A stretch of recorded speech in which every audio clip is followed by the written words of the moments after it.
This is your physics teacher Anshuman sir. और आज हम लोग जो है नेक्स्ट लेक्चर डिस्कस करने जा रहे हैं। पिछले लेक्चर में हम लोगों ने डिस्कस किया था कि किस तरह से जो है वेलोसिटी और जो आपके वेलोसिटी और आपका जो स्पीड होता है वो क्या होता है, और उसमें हमने डिफरेंट टर्मिनोलॉजी भी डिस्कस की थी। और पिछले लेक्चर में मैंने आप लोगों को कुछ होमवर्क भी दिया था कि आप लोग घर से कुछ होमवर्क करेंगे, जिसमें मैंने आपको बताया था कि you have to write the difference, minimum 5 to 6 differences between velocity and speed, right. तो एक बार आज हम स्पीड को बहुत डिटेल में बात करने वाले हैं, क्योंकि इस पर क्वेश्चंस बहुत ज़्यादा पूछे जाते हैं। तो स्पीड को हम डिटेल में बात करेंगे, और इसके बाद हम वेलोसिटी को भी बात करेंगे, फिर इसके बाद हम एक्सेलरेशन की बात करेंगे। तो बेसिकली आज हम सारे जितने भी पैरामीटर्स हैं उनको हम कंप्लीट करने की कोशिश करेंगे। तो चलिए देखते हैं। तो मैंने आपको पिछले लेक्चर में समझाया था कि बेटा स्पीड क्या होता है। तो मैंने आपको बताया था कि अगर आपको ये डिसाइड करना है कि कौन सी बॉडी, जैसे कोई बॉडी है, मान लीजिए ये कोई बॉडी है, और आपको ये डिसाइड करना है कि ये फास्ट मूव कर रही है या स्लो मूव कर रही है। तो फास्ट मूविंग ऑब्जेक्ट या स्लो मूविंग ऑब्जेक्ट को डिफाइन करने के लिए कि बॉडी जो है वो फास्ट मूव कर रही है, मोशन में तो है ही, या स्लो है, फास्ट है या स्लो है, इसको डिसाइड करने के लिए हम लोग एक क्वांटिटी बनाते हैं जिसे हम कहते हैं स्पीड, राइट। क्या कहते हैं? स्पीड कहते हैं। अच्छा, नॉर्मली अगर बात की जाए तो फास्ट मूविंग ऑब्जेक्ट का मतलब क्या होता है कि जो उसका जो वो यूनिट टाइम में या जो वो किसी फिक्स टाइम में जो डिस्टेंस ट्रेवल कर रहा है वो स्लो वाली बॉडी के कंपैरिजन में क्या होगा, ज़्यादा होगा। जैसे मान लीजिए, ध्यान से समझिए मेरी बात, मान लीजिए आपने एक एग्जाम्पल एज्यूम किया, let us assume an example that आपके पास दो कार हैं। पहली कार आपकी कुछ इस तरह से है, ये आपकी पहली कार है, राइट। दूसरी कार है, ये आपके पास एक दूसरी कार है, ठीक है। ये कार ए है और ये कार बी है, ठीक है। मान लीजिए ये 2 सेकेंड में कितना डिस्टेंस चल रही है, 20 किलोमीटर, या मान लीजिए ये 2 सेकेंड में जो है वो 20 मीटर का डिस्टेंस ट्रेवल कर रही है। और दूसरी वाली कार जो है वो 10 ही मीटर क्या कर रही है, ट्रैवल कर रही है 2 सेकेंड में। तो यहाँ 2 सेकेंड में तो ये 20 मीटर जा रही है, लेकिन यहाँ पर 2 सेकेंड में ये 10 मीटर जा रही है। इसका मतलब क्या है कि जो ये ए वाली कार है, it is fast moving in comparison to B car, ठीक है। तो इसको बताने के लिए हम लोग एक क्वांटिटी बनाते हैं जिसे हम स्पीड कहते हैं। और मैंने आपको पिछले लेक्चर में शायद बताया भी होगा कि स्पीड का मतलब होता है the rate of change of distance, the rate of change of distance, उसको हम क्या कहते हैं, स्पीड कहते हैं। So how we define the speed. तो अगर हमें स्पीड को डिफाइन करना हो तो स्पीड की डिफिनेशन हम कुछ इस तरह से लिख सकते हैं।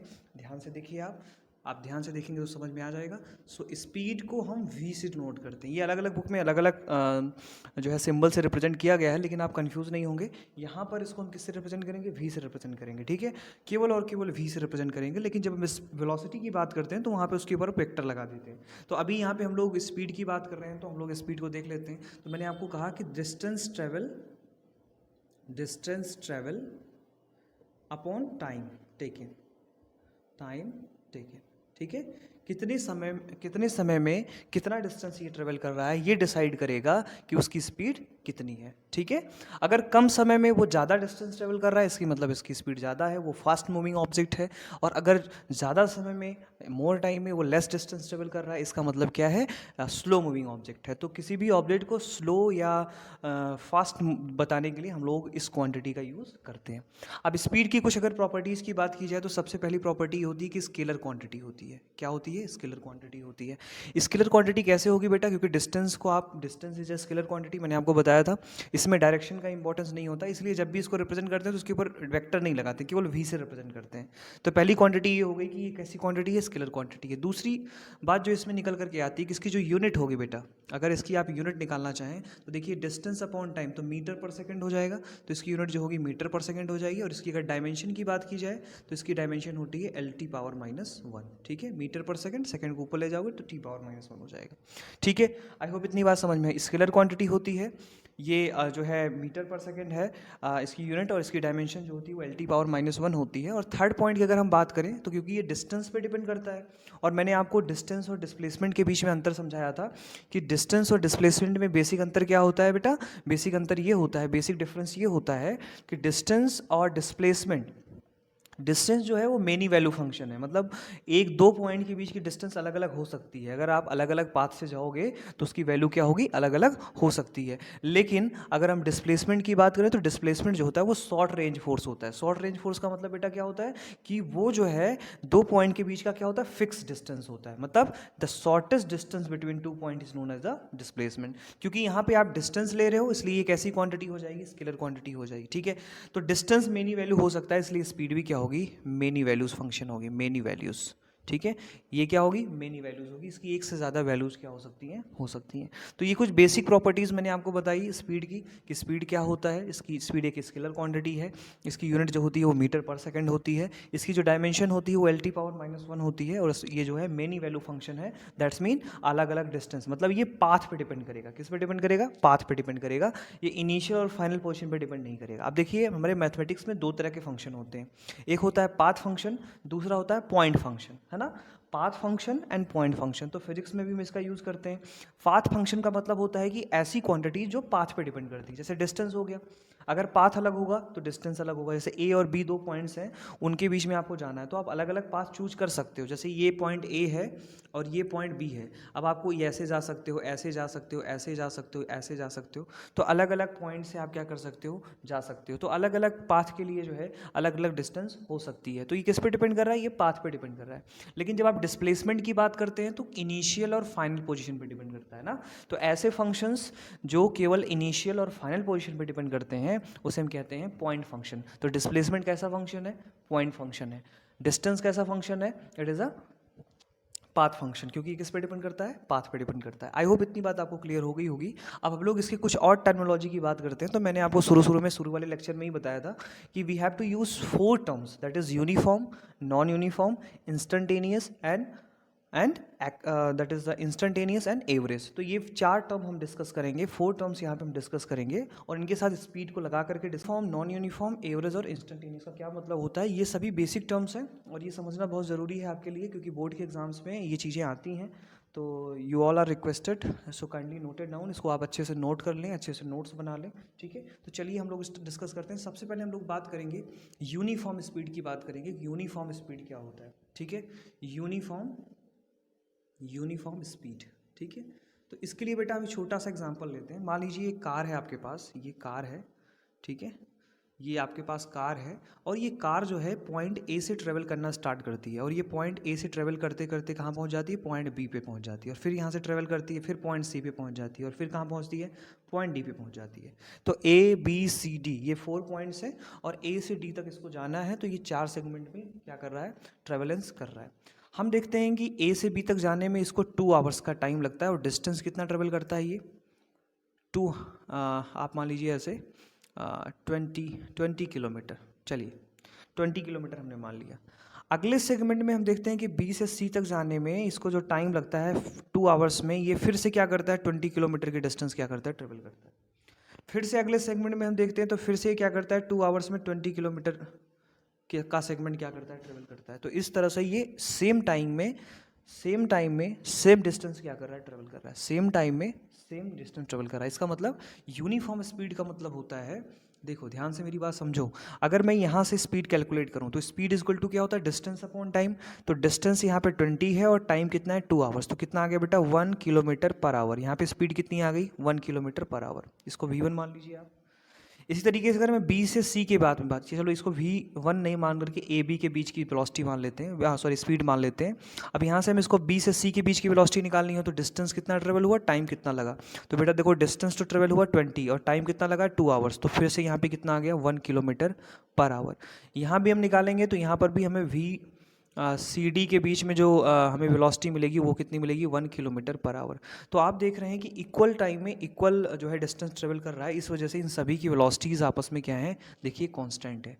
तो एक ऐसा मोशन यूनिफॉर्म तब कहलाएगा जब उसकी स्पीड क्या हो, कांस्टेंट हो। अगर उसकी स्पीड कांस्टेंट है तो उसे हम यूनिफॉर्म मोशन कह सकते हैं। तो ये छोटे से एग्जांपल से आपको कुछ कंक्लूजन्स मिलेंगे। अब वो कंक्लूजन्स हम नोट कर लेते हैं। देखिए क्या कंक्लूजन्स हमें यहाँ से मिलते हैं। तो पहला कंक्लूजन हमें ये मिलता है कि इक्वल टाइम में इक्वल डिस्टेंस क्या होना चाहिए, ट्रेवल होना चाहिए। तो यूनिफॉर्म स्पीड का मतलब होता है इफ अ बॉडी और particle travel equal distance in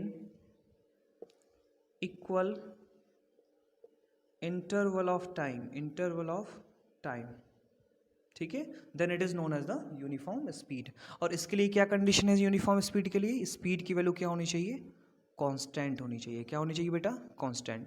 तो अगर किसी मोशन में स्पीड कांस्टेंट है तो उसे यूनिफॉर्म मोशन कहेंगे, और उस कंडीशन में उसकी जो स्पीड होगी वो कैसी होगी? यूनिफॉर्म होगी। ठीक है, आई होप इतनी बात आपके समझ में आ गई होगी। अब मैं इस जो आपने अभी ये सेगमेंट बनाया था, अगर इसके लिए मैं एक ग्राफ प्लॉट करूँ, आप देखिए ग्राफ मैं यहाँ पे बना रहा हूँ। अगर मैं इसमें ग्राफ प्लॉट करूँ, एक तरफ मैं डिस्टेंस को ले लूँ, मान लीजिए डिस्टेंस को मैं x मान ले रहा हूँ, तो डिस्टेंस को मैंने ले लिया, और इधर की तरफ मैंने टाइम को ले लिया, है ना।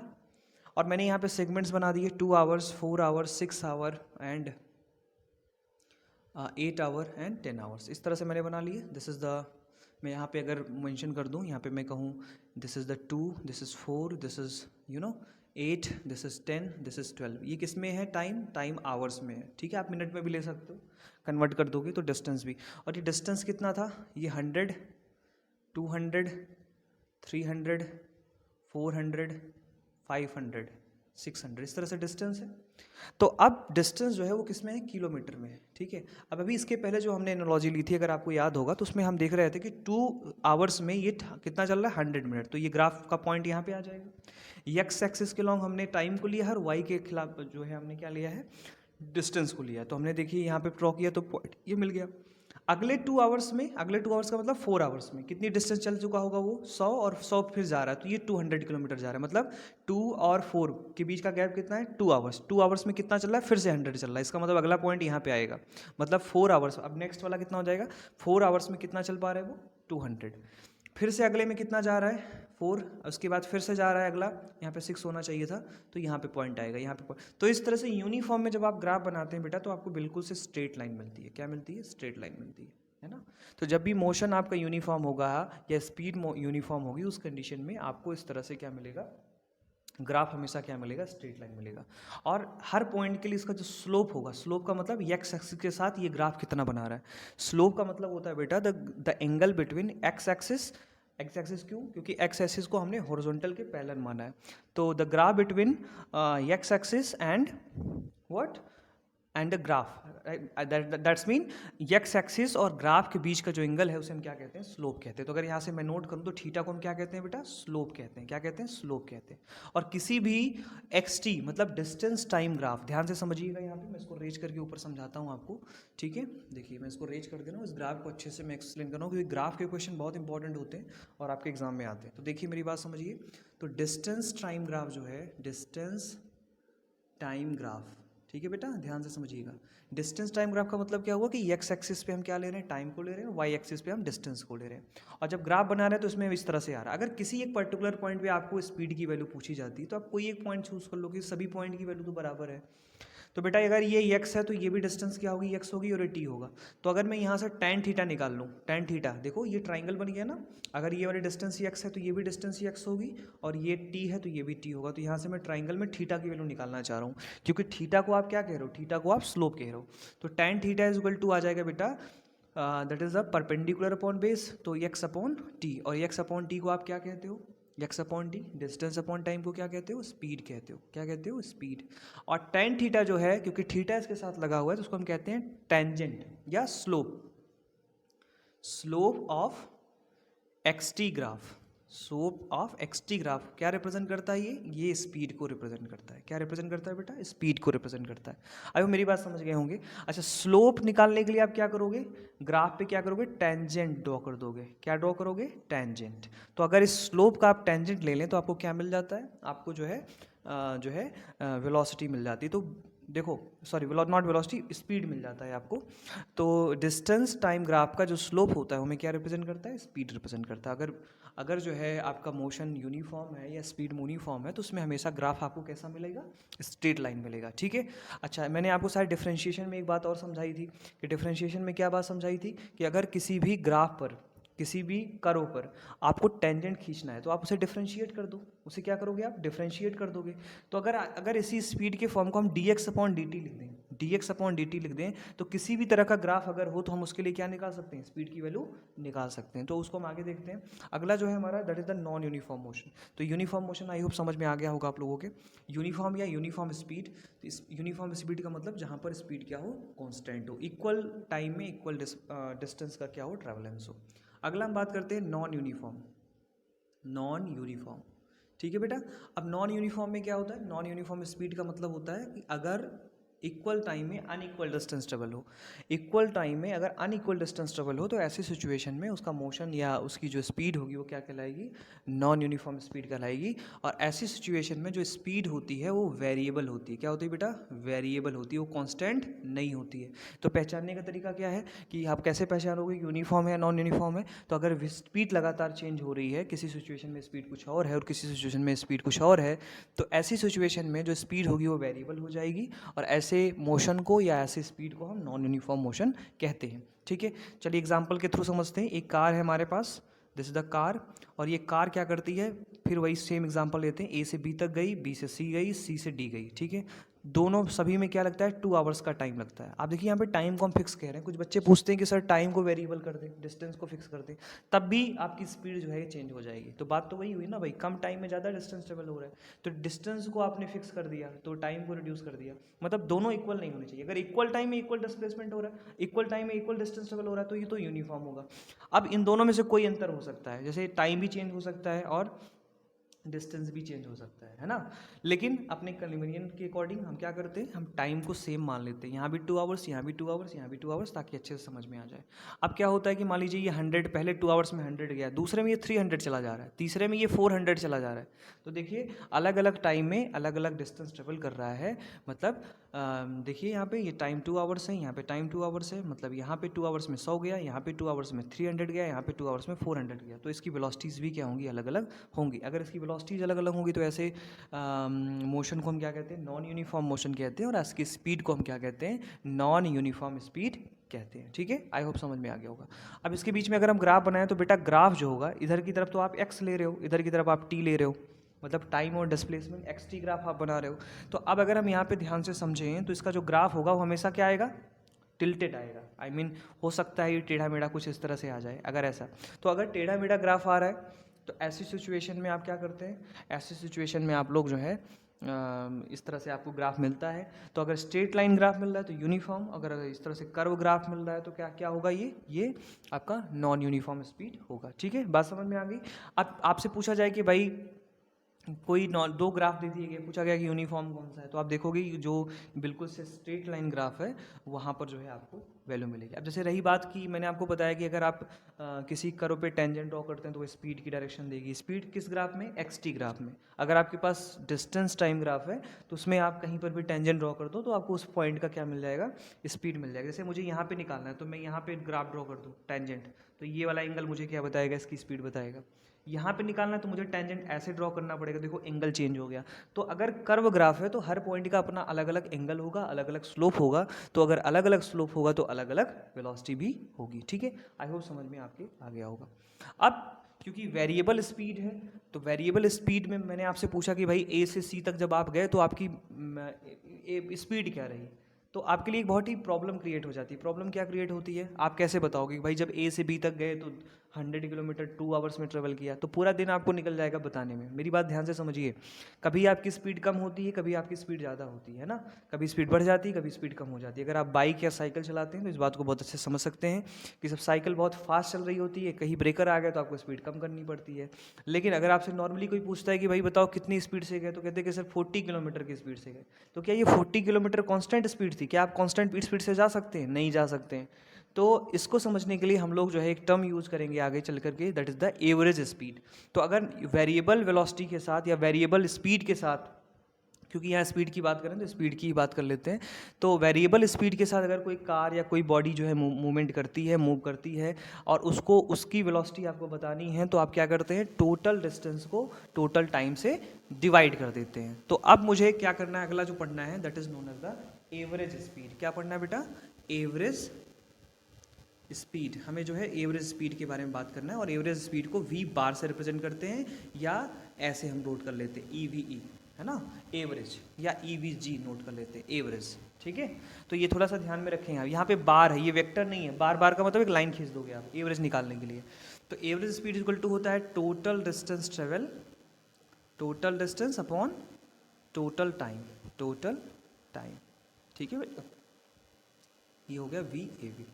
तो अगर आपको टोटल डिस्टेंस पता हो और टोटल टाइम पता हो तो आप दोनों को डिवाइड कर सकते हैं। जैसे कि पहले वाला एग्जांपल हम देखें, A से B तक ये कितना गया था, 2 आवर्स में 100 किलोमीटर, और फिर 2 आवर्स में ये कितना गया था 200 किलोमीटर, फिर 2 आवर्स में कितना गया था 400 किलोमीटर, यही तो गया था।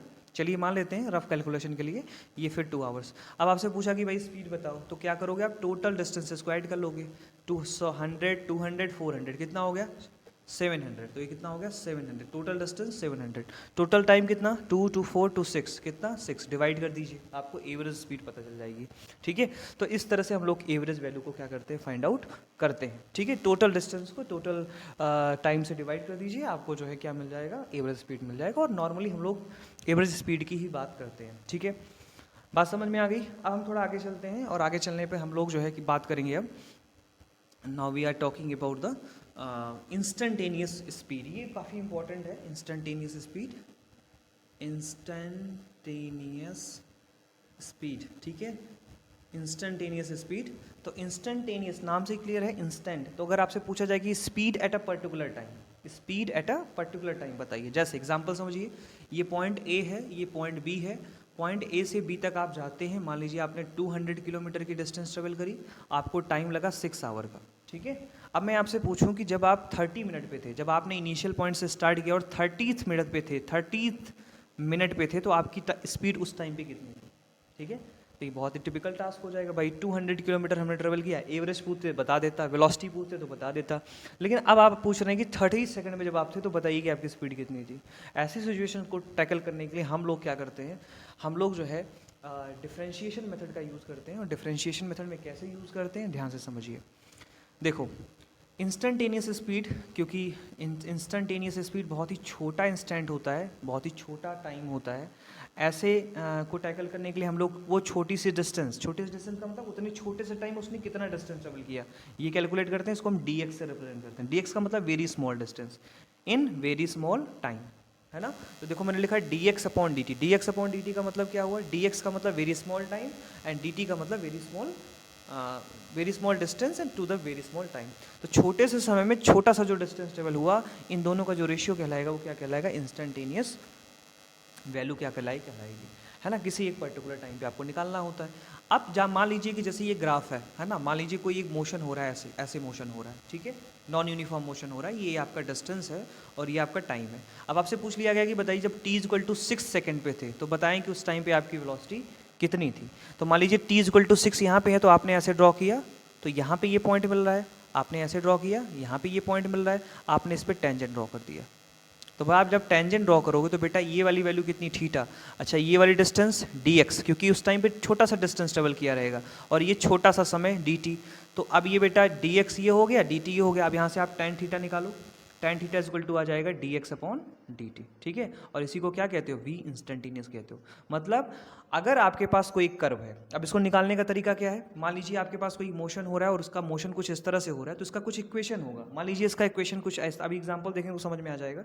तो अभी ये समझ लीजिए कि अगर इस पॉइंट पे मुझे निकालना है, तो मैंने यहाँ पे एक टेंजेंट ड्रॉ कर दिया, तो मुझे tan theta = dx upon dt मिल गया। ठीक है, आई होप इतनी बात क्लियर हो गई होगी। अब हम लोग एग्जाम्पल देखेंगे, एग्जाम्पल के थ्रू और अच्छे से आपको समझ में आ जाएगा। ठीक है, देखिए मान लीजिए कोई कार है और वो मोशन कर रही है, और मोशन की में उसको डिफरेंट वैल्यूज़ मिल रही है, मतलब यूनिफॉर्म नहीं है, नॉन यूनिफॉर्म है।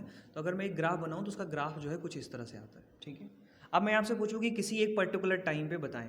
अच्छा, इस ग्राफ का इक्वेशन दिया हुआ है, और इक्वेशन दिया है कि डिस्प्लेसमेंट का जो इक्वेशन है वो है 6t² + 5t + 2 = ये दिया हुआ है। ठीक है, ये है डिस्प्लेसमेंट का इक्वेशन, मतलब ये जो कर्व है उसका एक्सप्रेशन जो है ये है। आपसे पूछ रहा है कि आप t = 5 सेकेंड पे बताएं कि इसका जो है डिस्प्लेसमेंट कितना होगा। तो एक इंस्टेंट पे पूछ रहा है, इसलिए आप इंस्टेंटेनियस वेलोसिटी निकालेंगे। इंस्टेंटेनियस वेलोसिटी निकालने के लिए dx अपॉन dt। अब देखिए d अपॉन dt को हम क्या कहते हैं, वेरिएबल। d अपॉन dt को हम क्या कहते हैं, डेरिवेटिव कहते हैं। और ये देखो x फंक्शन हो गया, तो d अपॉन dt। अब बेटा देखो x का इक्वेशन दिया हुआ है ना t के रिस्पेक्ट में, तो यहाँ रख दो 6t² + 5t + 2। ठीक है, ये हो गया। तो हम अगर इस पूरे इक्वेशन को t के रेस्पेक्ट में डिफरेंशिएट कर दें और लास्ट में t की वैल्यू 5 रख दें, तो हमें एट t = डिस्प्लेसमेंट पता चल जाएगा। अगर t = डिस्प्लेसमेंट पता चल गया तो हमें आसानी से वेलोसिटी का इक्वेशन पता चल जाएगा। अब देखिए मुझे इंस्टेंटेनियस निकालना है। मैंने आपको फॉर्मूला एक समझाया था, क्या फॉर्मूला मैंने आपको समझाया था, d upon dx x to power n, अगर इस तरह की कोई वैल्यू लिखी हुई है तो इसका जो डिफरेंशिएशन होता है वो होता है nx n माइनस 1, मतलब पावर को पहले लिख दो और पावर में से एक माइनस कर दो, ठीक है। तो यही सेम टेक्नोलॉजी हम यहाँ पे यूज़ करेंगे। हम अंदर मल्टीप्लाई करते हैं, तो देखो पहले इसको हम सेपरेट कर लेते हैं, d/dt 6t² plus d/dt 5t plus d/dt 2, ठीक है, ये हो गया।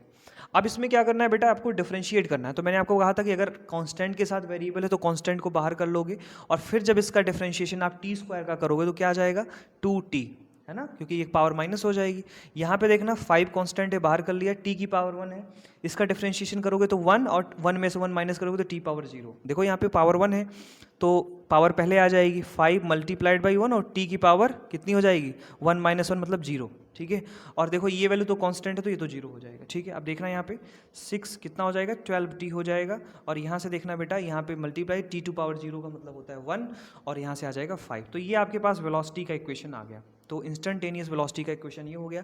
अब आप किसी भी टाइम पे आप पूछो, बस यहाँ पे t की वैल्यू पुट करते जाओ, आपको इंस्टेंटेनियस वेलोसिटी पता होती चली जाएगी। क्योंकि t इक्वल टू 5 पूछ रखा है, इसलिए आपसे 12 मल्टीप्लाइड बाई 5 प्लस 5 कितना हो गया 65 मीटर पर सेकंड, क्योंकि किलो में, अच्छा हाँ ठीक है, मीटर पर सेकंड, ठीक है। ये मीटर में दिया हुआ है और ये सेकंड में। तो जो है 5th सेकंड पे इसकी जो स्पीड होनी चाहिए कितनी होनी चाहिए 65 मीटर पर सेकंड होनी चाहिए। So dear students, I hope इतनी बात आपके समझ में आ गई होगी। तो आज हम लोगों ने स्पीड के 4 इंपॉर्टेंट टर्म्स को डिस्कस किए और उसके क्या क्या आराम यूजेस हैं इसके बारे में हमने बात की है। और नेक्स्ट लेक्चर में हम लोग वेलोसिटी के ही ऐसे टर्म्स देखेंगे, ठीक है। और आपको अब वीडियो लेक्चर्स रेगुलर मिलेंगे, और इस वीक में हम ये चैप्टर आपका ओवर कर देंगे। तो इसलिए जो है बहुत अच्छे से मेरे साथ आप पढ़ते रहें। एनसीईआरटी में जो न्यूमेरिकल्स दिए हुए हैं उसे आप ज़रूर से ज़रूर सॉल्व करें, और अगर आपको कोई समस्या आती है तो आप ज़रूर कांटेक्ट करें, और वीडियोस को ज़्यादा से ज़्यादा शेयर करें, आई मीन उसको देखें, शेयर करें और बच्चों तक पहुंचाएं, ताकि उनका भी थोड़ा बहुत बेनिफिट हो पाए। तो आज के लिए इतना ही। Thank you so much. कल वाली क्लास में मिलते हैं और ढेर सारी बातें करेंगे। Thank you so much.